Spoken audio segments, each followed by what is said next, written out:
এবার আরামবাগ লোকসভা কেন্দ্রের বিজেপি প্রার্থী অরূপ কান্তি দিগারের সমর্থনে তারকেশ্বরে এলেন ত্রিপুরার অর্থমন্ত্রী প্রণজিৎ সিংহ রায়।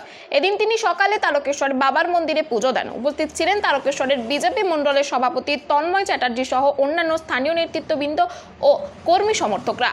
মন্দিরে পুজো দিয়ে তিনি তার প্রচার অভিযান শুরু করেন। তারকেশ্বর পৌরসভার 12 নম্বর ওয়ার্ডে তিনি প্রচার করেন। ফিরে যাওয়ার আগে সাংবাদিকদের মুখোমুখি হয়ে লোকসভা ভোট প্রসঙ্গে ও সন্দেশখালী প্রসঙ্গে কি জানালেন তা শুনে নেব বিস্তারিত। তারকেশ্বর হুগলি থেকে আশিস কুমার ঘোষের রিপোর্ট, 24 আওয়ার্স আরামবাগ।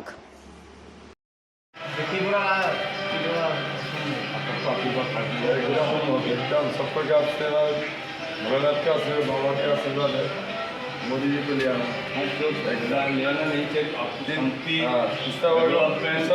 प्रधानमंत्री मानना है हम लोग, ठीक है।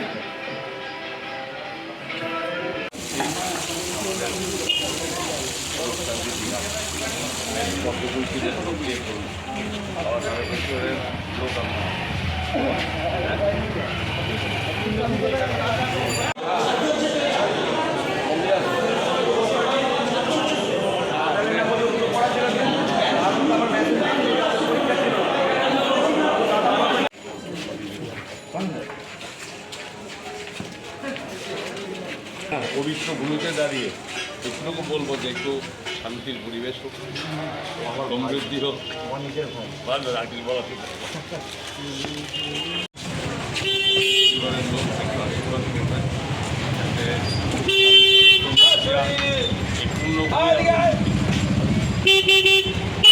ত্রিপুরা সরকারের অর্থমন্ত্রী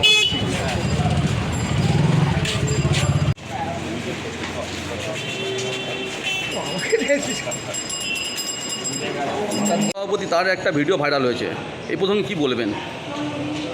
দেখুন, এটা সম্পর্কে আমি এই মুহূর্তে কিছু বলবো না, তবে এটুকু বলবো যে মানুষ আগে দেখতে থাকুন কি হয়। কারোর বক্তব্য কারোর ইয়ের মধ্যে সেটা নয়, মানুষ কি চাইছে সেটা এখন বড় বিষয়। রাজ্যের শাসক দল তো সেইটাকে হাতিয়ার করে জোর কদমে নিয়ে পড়েছে ভোট প্রচারে। দেখুন, শাসক দলের হাতিয়ার করার মধ্যে যদি আমি আবার এটাও বলতে আমাকে চাইছিলাম না বলতে, সন্দেশখালী যে অত্যাচার সংঘটিত হয়েছে মহিলাদের উপর, আপনি বলুন তো। আমি দেখেছি এখানে এসে আসার পরে আবার টিভিতে এখানকার যারা নেতৃত্ব আছে বলছে যে সমস্ত ভারতীয় জনতা পার্টির এটা তাদের কাজে হচ্ছে, তাদেরকে মানে ইয়ে করা হচ্ছে। কিন্তু এটা তো ঠিক সন্দেশখালী ঘটনা। আজকে আমি দেখেছি আমাদের যত মহিলাদের যেটা উক্তি দেখেছি যে সন্দেশখালীতে আমন্ত্রণ করেছে মহিলারা, মুখে ইয়েতে পড়ে মুখোশ পরে বলছে, মুখ্যমন্ত্রীর উদ্দেশ্যে বলছেন যে আপনি আসুন সন্দেশখালীতে, দেখে যান আমাদের অবস্থা। এটা নিশ্চয়ই আর বেশি ব্যাখ্যার দরকার নেই। আর এই বর্তমান যিনি মুখ্যমন্ত্রী আছেন, তৎকালীন বামফ্রন্ট সরকারের সময়ে যে অত্যাচার সংঘটিত করেছিল বামফ্রন্টের সময়, পুরো মহিলা সেখানে অত্যাচার, খুন, জ্যান্ত মানে কই মাছ খাইয়ে দেওয়া, যেখানে ছেলের রক্তে মাখা ভাত মাকে খাইয়ে দেওয়া, যেখানে জ্যান্ত কবর দেওয়া পশ্চিমবঙ্গ মাটিতে হয়েছিল। সেদিন কিন্তু উনি লড়াই করে পরিবর্তন চেয়েছেন, মানুষের উপরে অধিক বিশ্বাস থেকে পরিবর্তন করেছে। কিন্তু দুর্ভাগ্যের বিষয়, গত 12 বছর ওনার সরকারের পরিচালনায় উনি সেই জায়গাতে আছেন কি না প্রশ্ন আমি রেখে গেলাম। এবং ওনার প্রতি যে আশা মানুষ রেখেছিল, সেই আশা আজকে সেখানে এই রাজ্যের মানুষ দেখতে পাচ্ছে না। অত্যাচার বেড়ে গেছে এবং ভ্রষ্টাচার বেড়ে গেছে। প্রতিটি পদক্ষেপে সরকারি সমস্ত স্কিম যেগুলো কেন্দ্রীয় সরকার করছে সেগুলোকে নিজের নামে তিনি চালিয়ে যেখানে অর্থ লুটপাট করছে। চাকুরিতে 25,000-এর উপরে আপনার চাকুরি বর্ধিত করা হয়েছে। আপনাদের বলতে হয় যে চাকুরি কার জন্য হয়েছে?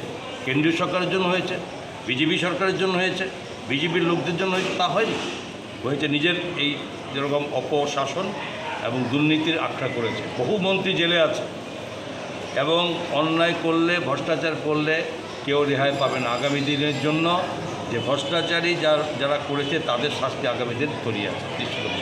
ধন্যবাদ।